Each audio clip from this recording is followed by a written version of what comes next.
September 16th, 2025, America got a stark reminder. Mother Nature doesn't play favorites. Extreme weather can hit anywhere, anytime, and this summer, it did just that. Let's dive into the chaos that unfolded across two very different corners of the country, North Dakota's wide-open plains and Utah's rugged deserts, both rocked by rare, powerful tornadoes. It's a story of destruction, resilience, and a changing climate that's keeping us all on edge. So, what's driving these wild storms and what's next for America's weather? Let's break it down. Picture this. In just a few days, two regions that couldn't be more different were united by nature's fury. In North Dakota, a jaw-dropping outbreak of over 20 tornadoes tore through the heartland, leaving a trail of devastation.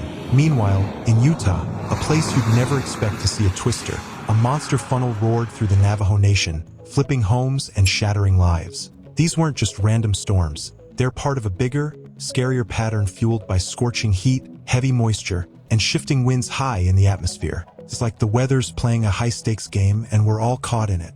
Tonight, we're taking you to the heart of these disasters. We'll explore the wreckage, unpack the science, and share the human stories that hit hardest. Plus, we'll ask the big question. Is this the new normal for America's storm season? Buckle up, because this is a wild ride. Pause for effect. We just got hit. It came out of nowhere. That's what one North Dakota resident told us, and you can hear the shock in their voice. It all started on September 14th in North Dakota's Great Plains. By mid-afternoon, the sky turned an eerie shade of gray, tornado sirens screamed, and within 6 hours, more than 20 twisters carved paths of destruction. In places like Sheridan and Emmons counties, powerful EF2 tornadoes didn't hold back. Roofs were peeled off farmhouses like paper, barns were reduced to splinters, and grain silos were tossed around like toys. The storms didn't stop there. Bismarck got slammed with over 2.5 inches of rain in just one evening. Streets turned into rivers, cars were stranded, and entire neighborhoods were underwater. For farmers, it was a gut punch. Late-season crops, corn, wheat, soybeans, gone in minutes. Livestock were injured, some lost entirely, and the damage? We're talking millions of dollars, all from a few hours of chaos.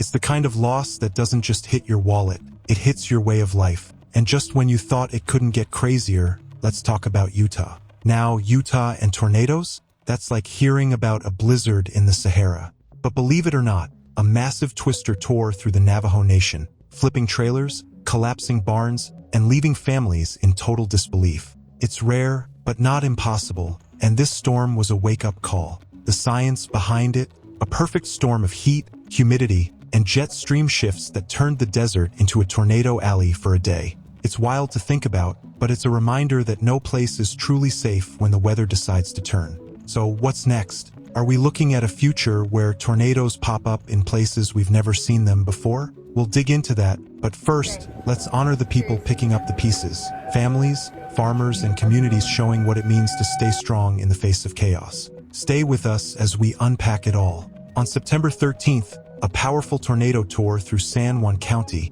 right in the heart of the Navajo Nation. Can you imagine the shock? Trailers were tossed like toys, barns caved in, and power lines came crashing down across roads. For families who'd never seen anything like a tornado in their lives, it was pure chaos. Homes they'd built their lives around were reduced to rubble. It's a stark reminder that extreme weather can hit anywhere, even the most unexpected corners of America. When the storm hit, emergency teams jumped into action, but let me tell you, they had their work cut out for them. In North Dakota, the 911 dispatch centers were swamped, hundreds of calls flooding in within minutes. Picture this: families stuck in basements, cars swallowed by floodwaters on lonely rural roads, and barns collapsing, trapping livestock inside. Small-town volunteer firefighters from places like Wishick and Linton didn't hesitate. They drove right into the storm, pulling people from flooded cars and slicing through fallen trees with chainsaws just to clear paths for evacuation. That's the kind of bravery that makes you proud to be American. Down in Utah, the Navajo Nation faced its own battle. Police and local responders raced to flip trailers, where families were trapped inside. One mom shared a heart-wrenching story. She huddled with her 2 kids under a mattress as the tornado ripped their home apart. She said, "I was sure we weren't going to make it. Can you imagine that fear?" But somehow they crawled out alive. Stories like hers, full of grit and survival, were everywhere. It's humbling to see how people come together when the stakes are this high. That's the kind of heroism that gives you chills. Over in San Juan County, Utah, a group of teenagers jumped into action, grabbing tools and tarps to patch up shattered roofs before the next rain hit. These stories hit hard because they show what communities do best, stepping up for each other when the world feels like it's falling apart. It's not fancy technology or warning systems that save the day. It's people helping people. Honestly, that's the kind of spirit that makes you proud to be human. Now, let's dive into why these events happened. Meteorologists are saying this wasn't just a stroke of bad luck. It was nature cooking up a perfect recipe for chaos. Up in North Dakota, a chilly Canadian air mass slammed into warm, humid air flowing up from the Gulf of Mexico. It's like mixing oil and water, but with weather. That collision sparked some serious atmospheric instability. Add in powerful jet stream winds whipping high above, and you've got the exact ingredients for massive, long-lasting supercell storms, the kind that can churn out violent tornadoes. It's wild to think about how these invisible forces in the sky can cause so much havoc on the ground. Meanwhile, over in Utah, things got even weirder. Tornadoes in the desert? Yeah, that's not something you hear every day. On September 13th, leftover tropical moisture got tangled up with a cold air system dropping down from the Rockies. The result? Spinning storm cells strong enough to whip up a twister in San Juan County. Scientists are calling it a rare event, a real statistical oddball. But here's the kicker. They're also saying we might see more of these in the future. Why? A warming climate. Warmer air can hold more water, which means heavier rain and bigger hail. Plus, the jet stream's been acting unpredictable, pushing storms into places that aren't used to them. It's like nature's rewriting the rulebook, and places that never worried about tornadoes or floods are now in the crosshairs. One climate expert put it perfectly. We're not just seeing storms where they're supposed to be. They're showing up where people aren't ready for them, and that's what makes them so dangerous. That line really stuck with me. It's a wake-up call. And folks, let me tell you, this is heavy. The numbers alone don't do justice to the pain these storms left behind. In North Dakota, at least 2 lives were lost. One person was tragically electrocuted by a fallen power line, and another was trapped in their car as floodwaters rose. Just hearing that breaks your heart. Over in Utah, several families were injured when their mobile homes were torn apart by the storm. Dozens more were left with nowhere to go, homeless in an instant. These aren't just statistics. They're real people, real families, facing unimaginable loss.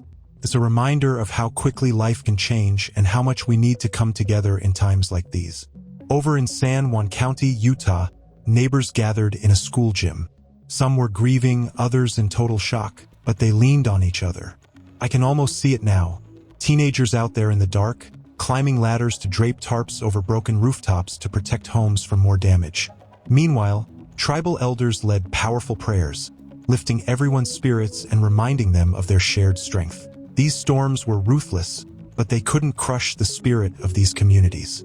One volunteer said it best: "The winds took our homes, our cars, and for some, even loved ones. But they didn't take our community. We've got each other, and that's how we'll rebuild." That quote gives me chills every time I think about it. Now, let's take a moment to picture the raw power of these storms. Imagine standing there, seeing a funnel cloud swirling on the ground, stretching up into the sky, higher than you can even track. It's terrifying and awe-inspiring all at once. The financial impact of these twin storms is massive. Early reports estimate damages in the hundreds of millions across both states. In Bismarck, entire neighborhoods look like they've been through a war zone, with homes needing months of repairs.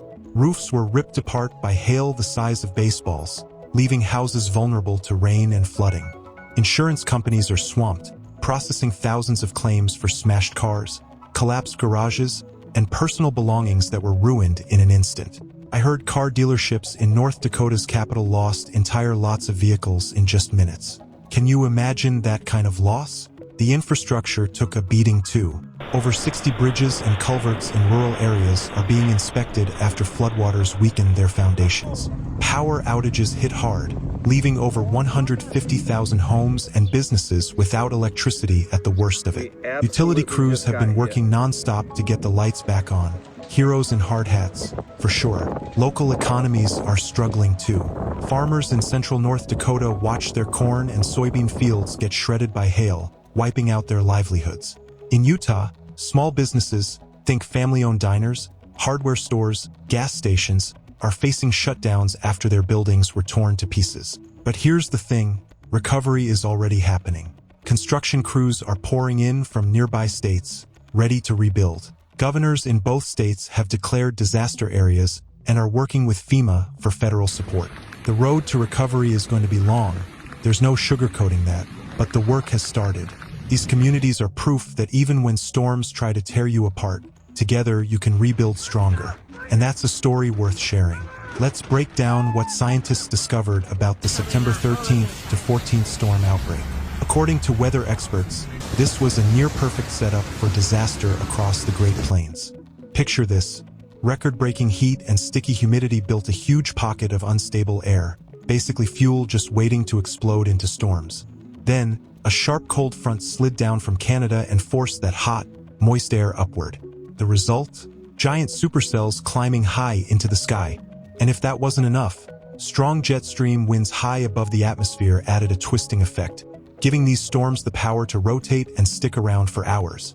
That's how we ended up with those long-lasting, dangerous thunderstorms. Now, Utah's situation was different, but just as dangerous. Tropical moisture from the Pacific drifted north, and then collided with a cold trough dropping out of the Rockies. That clash of ingredients sparked rotating storm cells, strong enough to spin up a tornado in San Juan County. And let's be clear, that almost never happens in that part of Utah. But here's the bigger picture, and this is where the commentary matters. Climate scientists say the atmosphere today is holding more moisture than it used to, thanks to warming temperatures. That means heavier rainfall, bigger hail, and storm tracks that don't always follow the usual rules. Areas that once felt safe are suddenly finding themselves in the line of fire. Now, no one is saying this single storm was directly caused by climate change. But when you look at the trend, storms arriving more often, hitting harder, and costing more, it's tough to ignore the pattern. And this outbreak proved something important. This wasn't just bad weather. It was a warning. Communities across the plains and the Mountain West have to adapt or risk being blindsided again. Emergency managers are sounding the alarm. In Bismarck, some people didn't even get weather alerts until hail the size of baseballs was already smashing windshields. Imagine trying to protect your car or your family with only a few minutes' notice. In rural Utah, the problem was different. Cell service went down, leaving families completely unaware that a tornado was bearing down on their town. That's terrifying, overtook roads, and it shows why building stronger, redundant communication systems is now a top priority. One video, and let's not forget about infrastructure. Roads, power lines, and emergency shelters. Rushing down a These storms expose just how fragile many of them are. Vehicles Strengthening those systems isn't just a nice idea. It's a survival strategy. When it comes to protecting our communities, one thing is clear: roads, bridges, and power grids can't stay the way they are. They need to be built stronger to survive floods and high winds. And you know what? Local officials are finally realizing that too. They're pushing for tougher building codes so that every new home and business is designed to stand up against hail, brutal winds, and whatever else nature throws at us. But here's where it gets personal. Preparedness isn't just some government policy. It's something every family can control. Keeping an emergency kit, knowing your evacuation routes, and paying attention to weather alerts. Those simple steps could literally be the difference between life and tragedy. And experts are blunt about it. These storms aren't random accidents. They're warnings of what's ahead. The future is stormier, and if we don't invest in resilience now, tomorrow's disasters are going to hit even harder. Oh my God, look at this. I'm standing near a strip mall off Belshore Road. Debris is everywhere. It looks like a war zone. As of September 17th, 2025, communities in North Dakota and Utah are still picking up the pieces. Families are clearing debris, repairing homes, and trying to find some sense of normal again. But the truth is, the deepest wounds aren't the ones on the buildings. They're the emotional scars, the memories of how quickly life can change when a storm rips through without mercy. And this isn't just about hail, rain, or high winds. It's about survival. It's about resilience. It's about community. Neighbors pulling strangers out of wrecked cars. Families sitting in shelters, huddled around a single candle for light. Volunteers hauling food and water all night long, just to make sure no one is left behind. That's the side of the story we don't hear enough. The strength people find when everything else is falling apart. But let me ask you, are we actually ready for the next one? If a tornado warning popped up on your phone tonight, would you know exactly where to go? If flash floods suddenly swallowed your street, do you have a plan? If this report got you thinking, hit that like button, share this video with friends who care about what's happening in our world, and don't forget to subscribe. Because this is just one story in a much bigger picture of extreme weather that's shaping all of our lives.